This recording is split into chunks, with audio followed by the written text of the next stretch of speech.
Jesus Cristo é o mesmo ontem, hoje e para sempre.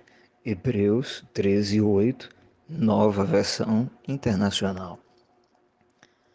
Porque eu, Javé, não mudo, por isso vós, ó filhos de Jacó, não sois consumidos. Malaquias 3:6. Veja, essas afirmações divinas parecem encontrar dificuldades diante do eu, porém, vos digo, dito várias vezes pelo Senhor Jesus. Você não acha? Sendo Jesus uma parte do Javé Trino, bastante mencionado do Antigo Testamento, como ele poderia usar antíteses ao explicar seus preceitos séculos mais tarde, lá no Novo Testamento? As Escrituras deixam claro como as ordens e o raciocínio de Deus foram, ao longo de toda a história do povo hebreu, interpretados erroneamente e até completamente rejeitados por eles. Mesmo após tanto tempo e caminhando juntos com Javé em tantas experiências, o povo não conhecia o seu Deus. O meu povo não entende. Isaías 1, verso 3. Israel é uma nação que perdeu o bom senso. É um povo sem entendimento. Deuteronômio 32, 28, Nova Bíblia Viva. O meu povo é destruído porque não me conhece. Oséias 4, 6, Nova Bíblia Viva.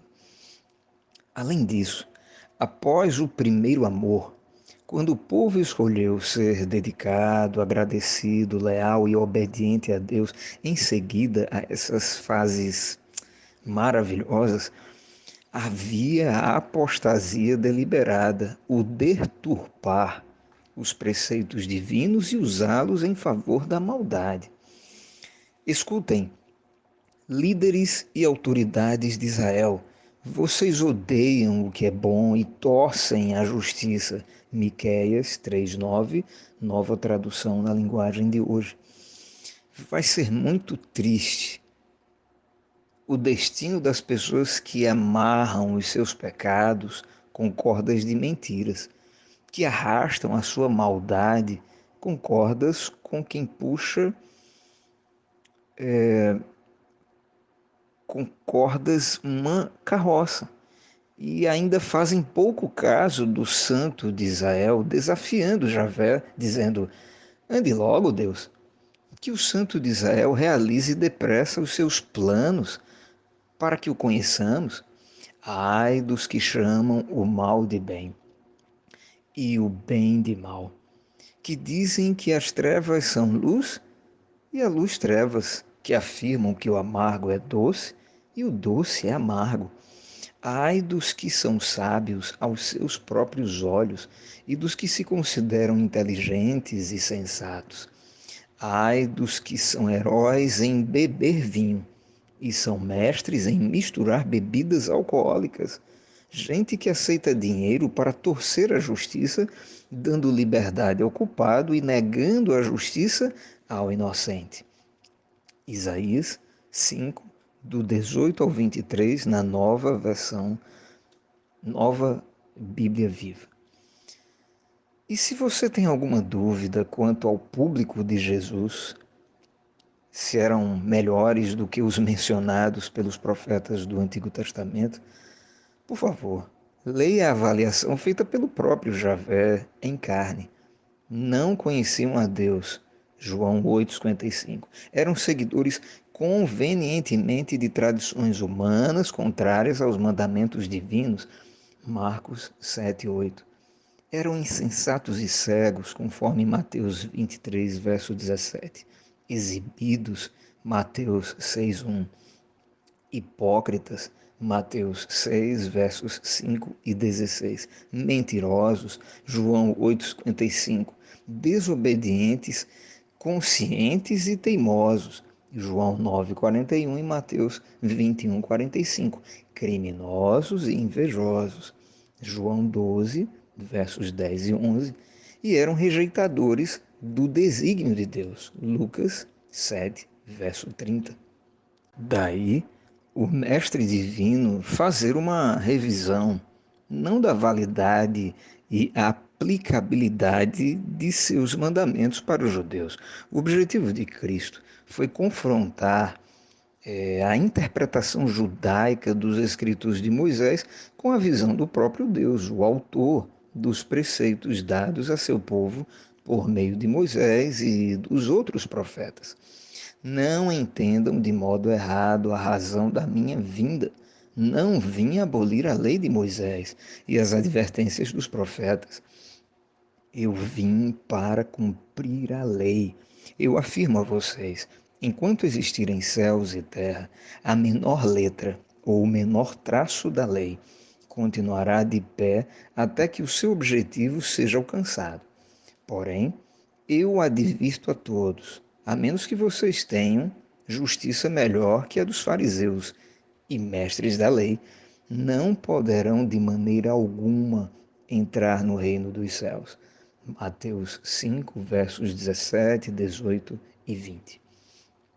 Vamos verificar isto ao estudar alguns paralelismos que o Javé homem fez com as palavras de Javé Deus, isto é, com as suas próprias palavras ditas anteriormente.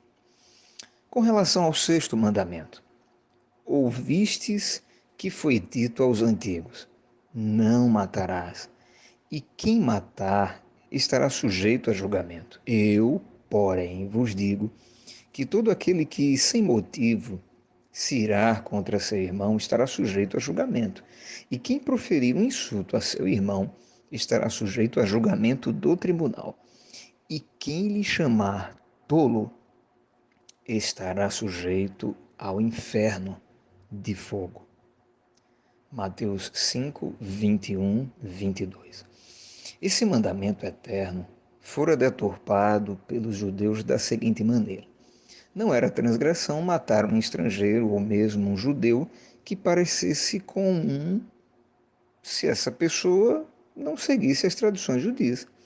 Se os judeus julgassem que o indivíduo estava desonrando a Deus, procuravam prejudicá-lo e ou matá-lo. Confira João 9, 22, 8, 40 e também os versos 48 e 59.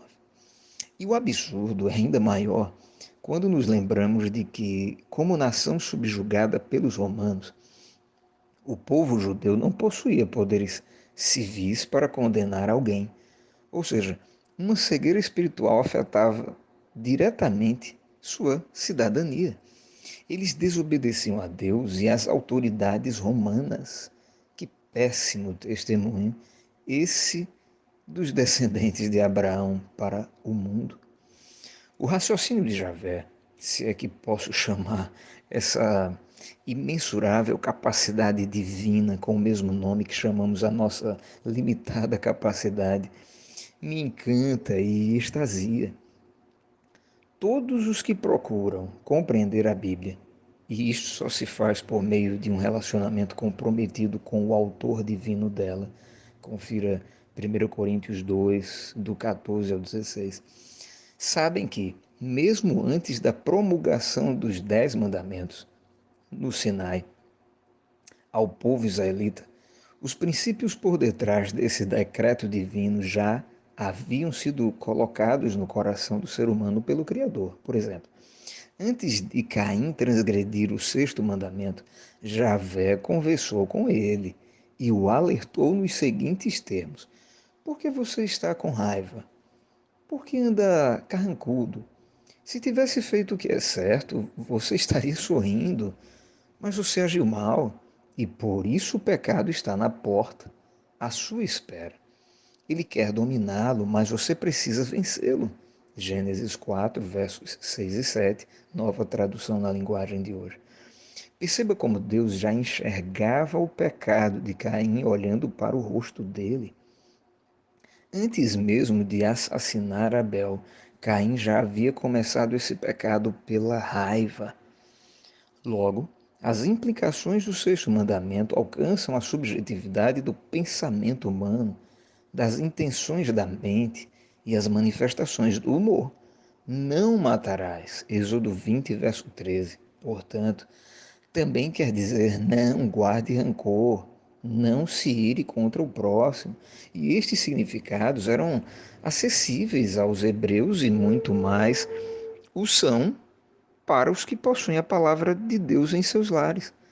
Jesus Cristo repetiu a mesmíssima ideia que Javé apresentou a Caim e que o anjo de Javé ensinou aos recém-libertos israelitas no Sinai.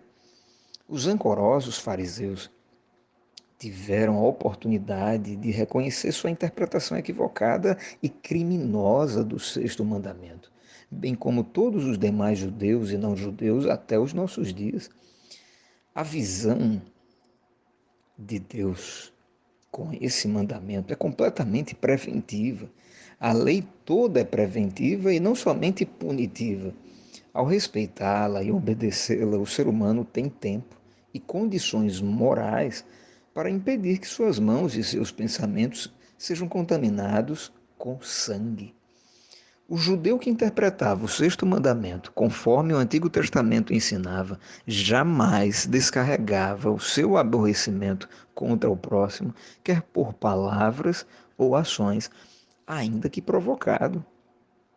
E o inimigo bem tratado por tal judeu, obediente ao mandamento, era julgado por Javé, como Jesus explicitou em Mateus 5:22.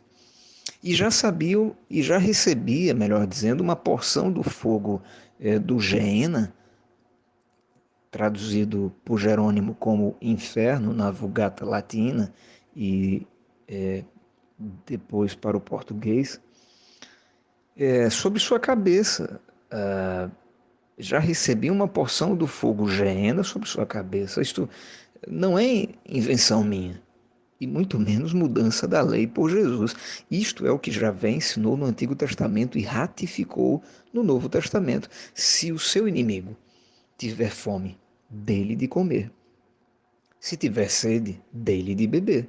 Fazendo isso, você amontoará brasas vivas sobre a cabeça dele, e Javé recompensará você. Provérbios 25, versos 21 e 22, nova versão internacional.